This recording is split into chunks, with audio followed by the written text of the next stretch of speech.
Most people misunderstand how an empath reaches their breaking point. They imagine it as a sudden emotional explosion, a dramatic reaction after one final insult. But that's not how it works. An empath doesn't snap. An empath accumulates. What you're looking at from the outside often appears to be patience, tolerance, even weakness. But internally, something very different is happening. Every interaction is being processed not just emotionally, but cognitively. Empaths are constantly reading tone, noticing inconsistencies, tracking behavior patterns. They are absorbing not just what is said, but what is meant, what is hidden, and what is repeated. And here's where it becomes important to understand the distinction. An empath's greatest strength, their ability to feel deeply, is also what allows them to analyze deeply. This isn't blind emotion. It's emotional intelligence operating at a high level, quietly building a psychological profile over time. In the early stages, empath gives the benefit of the doubt. That's almost automatic. They assume good intent. They fill in the gaps with optimism. When someone lies, they consider the possibility that there's a reason. When someone manipulates, they look for the wound behind the behavior. This is why empaths stay longer than they should. Not because they don't see the problem, but because they understand it too well. But understanding does not mean ignoring. And this is where the shift begins. Every broken promise gets logged. Every subtle act of disrespect gets stored. Every moment where something felt off but couldn't yet be proven at all goes somewhere. Not into confrontation, not into conflict, but into observation. And over time, a pattern emerges. What was once a series of isolated incidents starts to connect into a clear structure. The empath begins to see that this isn't random behavior, it's consistent, predictable, intentional, or at the very least unchanging. At this point, something critical happens. The empath stops asking, why are they like this? And starts asking, why am I still here? That question is dangerous not emotionally, but logically. Because once the empath turns their attention inward, the dynamic begins to shift. They are no longer focused on fixing the other person. They're analyzing their own participation in the pattern. And with that awareness comes clarity. Clarity strips away illusion. It removes the stories we tell ourselves to justify staying. It exposes the gap between what someone says and what they consistently do. This is the moment where compassion begins to transform. Not disappear, but evolve. Because there's a misconception that when an empath becomes fed up, they lose their empathy. That's not true. What they lose is their willingness to misapply it. They start to recognize that empathy without boundaries becomes self-destruction. That understanding someone's pain does not require tolerating their behavior. That being compassionate does not mean being available for manipulation. So the emotional energy that was once directed outward toward fixing, helping, understanding begins to turn inward, toward protection, toward self-respect, toward alignment with reality instead of hope. And this transition is almost invisible to the person on the receiving end, because the empath doesn't announce it. They don't make a scene. They don't issue ultimatums. They simply start seeing clearly. And once someone sees clearly, they cannot unsee. This is why the buildup matters so much. Because by the time the empath reaches the point of being fed up, they are no longer reacting emotionally in the way people expect. They are operating from a position of informed awareness. They've already run the scenarios. They've already tested the patterns. They've already given more chances than most people would. So when the shift happens, it feels sudden to everyone else but to the empath. It's the most logical conclusion in the world. There's no confusion left, no internal debate, no need for closure from the other person, because the closure came from observation. And that's what makes this stage so powerful and so underestimated. A narcissist relies on unpredictability, on keeping others emotionally off balance. But a fed-up empath is no longer off balance. They've moved past reaction and into recognition. They are no longer trying to figure the other person out. They already have. And once that happens, the entire game changes because the empath is no longer participating in it. So if you're trying to understand why a fed-up empath becomes so formidable, don't look at the moment they walk away. Look at everything that happened before that moment, the quiet observations, the internal calculations, the gradual shift from emotion to clarity. Because by the time they leave, they're not acting on impulse. They're acting on truth. If the first shift is awareness, the second is far more unsettling for both sides. Because what follows clarity is not anger, not confrontation, not revenge. It's something much quieter and far more decisive. It's detachment. Most people assume that when someone has had enough, they'll express it loudly. They'll argue, demand change, draw a line in the sand. But that assumption comes from a misunderstanding of how power actually operates in human dynamics. Emotional reactions, whether positive or negative, still signal engagement. They keep the connection alive, and for someone who thrives on control, attention, or validation, even conflict is a form of access. This is why a narcissistic personality doesn't necessarily fear anger. Anger is predictable. It can be provoked, redirected, manipulated. It creates a loop action, reaction, escalation that keeps both people psychologically entangled. As long as that loop exists, the dynamic continues. But detachment breaks the loop entirely. When an empath reaches this stage, they are no longer trying to win, fix, or even be understood. That entire framework collapses. The internal question is no longer, how do I make this work? But why am I investing energy here at all? And once that question is answered honestly, the behavior that follows becomes almost inevitable. You'll notice the changes, but they won't come with an explanation. The empath stops over-explaining, stops defending their intentions, stops engaging in circular conversations that never lead anywhere. The emotional intensity that once defined the interaction begins to fade, not replaced by hostility, but by neutrality. And neutrality is deeply destabilizing to someone who depends on emotional leverage, because now there's nothing to hook into, no visible wound to press on, no reaction to amplify. The strategies that once worked, guilt, charm, pressure, withdrawal, start to fail, not because the empath is resisting them, but because they are no longer responsive to them. This is a critical distinction. Resistance still implies engagement. Detachment removes the need to resist in the first place. From a psychological standpoint, what's happening here is a withdrawal of reinforcement. Every dynamic between two people is maintained by some form of feedback, attention, emotion, validation. When one person stops providing that feedback, the system begins to destabilize. The behaviors that were once rewarded no longer produce results. And when that happens, the person on the other side often escalates, not out of strategy, but out of confusion. They push harder, test boundaries more aggressively, attempt to provoke a reaction, any reaction, because the absence of response feels like a loss of control. But the empath at this stage is no longer operating within that system. They've stepped outside of it. What makes this particularly powerful is that it doesn't require force. There's no confrontation necessary, no dramatic exit. The empath simply becomes unavailable in the ways that once sustained the connection. Conversations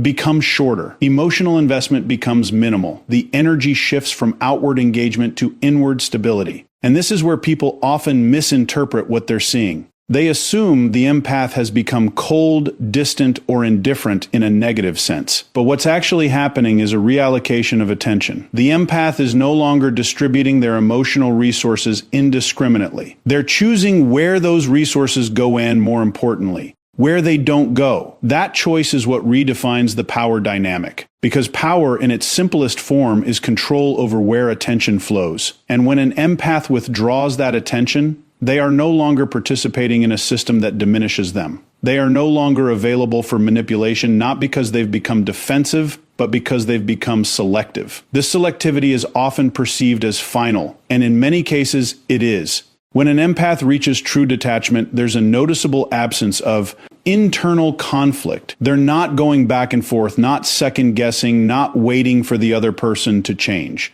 That phase has already passed. The decision has already been made internally long before it becomes visible externally. So when the distance appears, it feels sudden, but it's actually the result of a long, quiet process reaching its conclusion. And here's the part that's difficult for many people to accept. Once this level of detachment is established, it rarely reverses.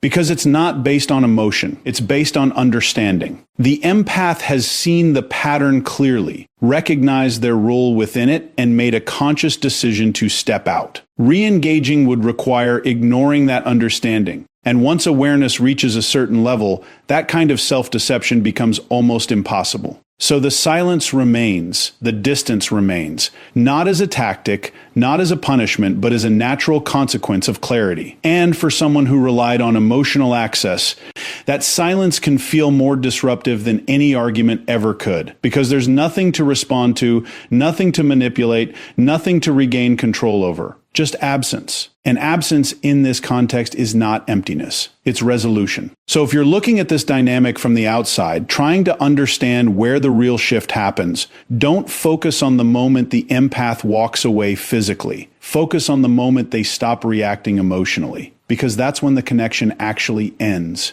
And once someone reaches the point where your presence no longer changes their internal state, you're not losing an argument, you're losing access. Once detachment takes hold, something even more structured begins to emerge. It's not just that the empath has stepped back emotionally, they begin to reorganize how they operate entirely. And this is where most people underestimate them, because they're still thinking in terms of personality, not in terms of asterisk standards asterisk. An empath, by nature, is open, receptive, generous with time, energy, and understanding. But when that openness is repeatedly exploited, it doesn't disappear, it becomes refined.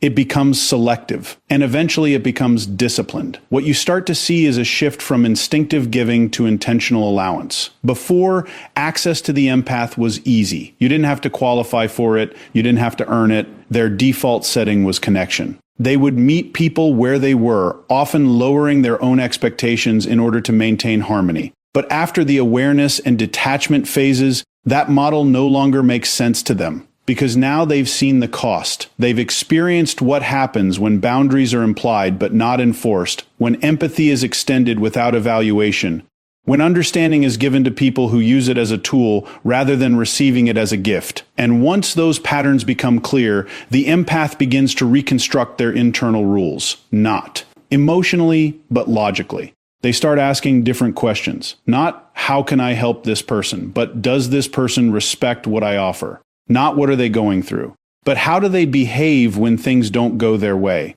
The focus shifts from intention to behavior, from words to patterns, from potential to reality. And from that shift, boundaries are born. But these aren't the kind of boundaries most people talk about: verbal, negotiable, dependent on compliance. These are internal boundaries, quiet, firm, and non-negotiable. They don't require explanation because they're not designed to change the other person. They're designed to regulate access. That's the key difference. A boundary is not a request. It's a filter.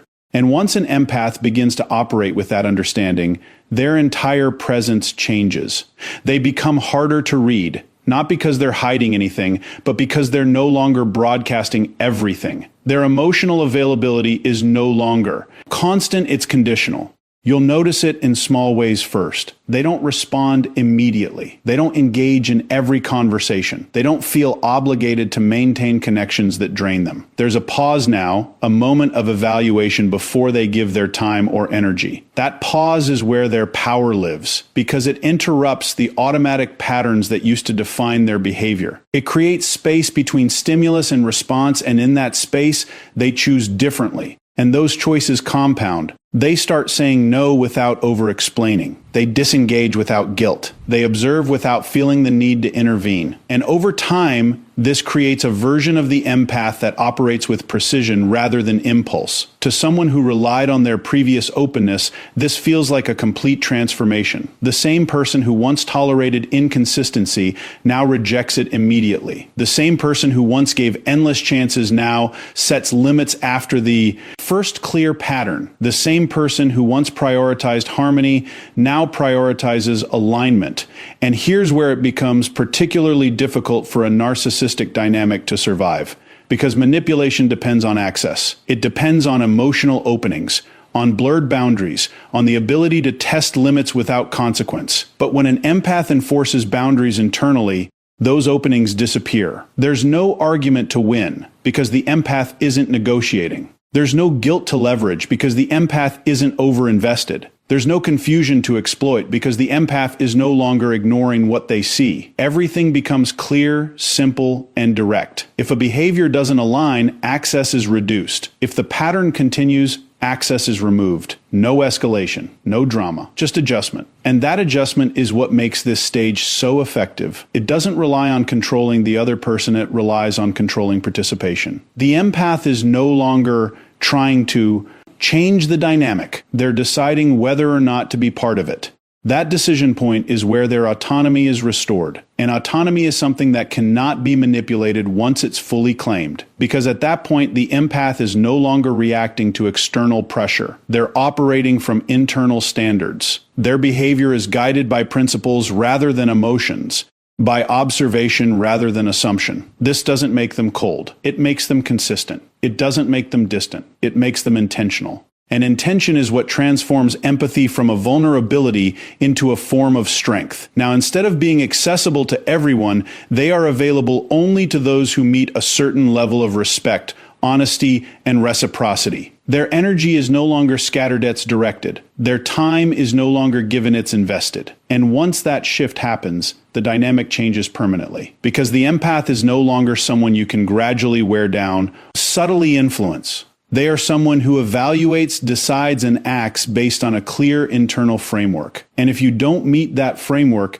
there's nothing to negotiate. You simply don't get access. So when people ask what makes a fed-up empath dangerous, they're usually expecting something emotional: anger, retaliation, intensity. But that's not where the real shift is. The real shift is in discipline. It's in the quiet, consistent enforcement of standards that no longer bend under pressure, guilt, or familiarity. It's in the ability to walk away not out of emotion, but out of alignment. Because once someone learns to protect their energy without needing permission, they are no longer easy to control. And the moment you stop negotiating your worth is the moment your entire reality begins to reorganize around it. By the time an empath reaches this final stage, something fundamental has changed, and it's not just their behavior, it's their orientation to reality itself. What began as sensitivity has now been refined into perception. What once felt like emotional overwhelm has been organized into pattern recognition. And what used to be a vulnerability has become a form of precision. This is where people get it completely wrong. They assume the empath has become hardened, cynical, or closed off. But that's not what's happening. What's actually happening is integration. The empath hasn't lost their ability to feel. They've learned how to filter what they feel, where they invest it, and why. All the experiences that once confused them now serve a purpose. Every inconsistency they tolerated, every moment they second-guessed their intuition. Every time they gave someone the benefit of the doubt when it wasn't earned, those moments are no longer sources of regret. They become reference points, and reference points create accuracy. Now, when the empath enters a new interaction, they're not starting from zero. They're not evaluating people based on isolated impressions or emotional impulses. They're scanning for patterns, dash tone shifts, behavioral inconsistencies, subtle attempts at control or influence. Not in a paranoid way, but in a calibrated, observational way. They don't need to confront everything they notice. They don't need to prove anything. They simply see it. And seeing it changes everything. Because once perception reaches that level, manipulation becomes extremely difficult. Most manipulative behavior relies on misdirection, on the other person either not noticing the pattern or noticing it too late. But the evolved empath notices early, sometimes immediately. They pick up on what isn't being said just as clearly as what is. They recognize when words and actions don't align. They detect when someone is testing boundaries, even subtly. And instead of reacting emotionally, they adjust strategically. That's the shift. Before, the empath responded. Now they choose. And that choice is informed by experience, not by hope. Hope is what kept. They engaged in the past. Hope that things would change, that intentions would match behavior, that understanding would lead to growth. But in this stage, hope is no longer the driving force. Reality is, they evaluate people based on consistency, not potential, on actions, not explanations, on patterns, not promises. And this creates a version of the empath that is incredibly grounded. There's no urgency in their decisions. No need to rush into trust or connection. They're comfortable observing, comfortable waiting, comfortable letting people reveal themselves over time. And because of that patience, they rarely misjudge in the way they once did.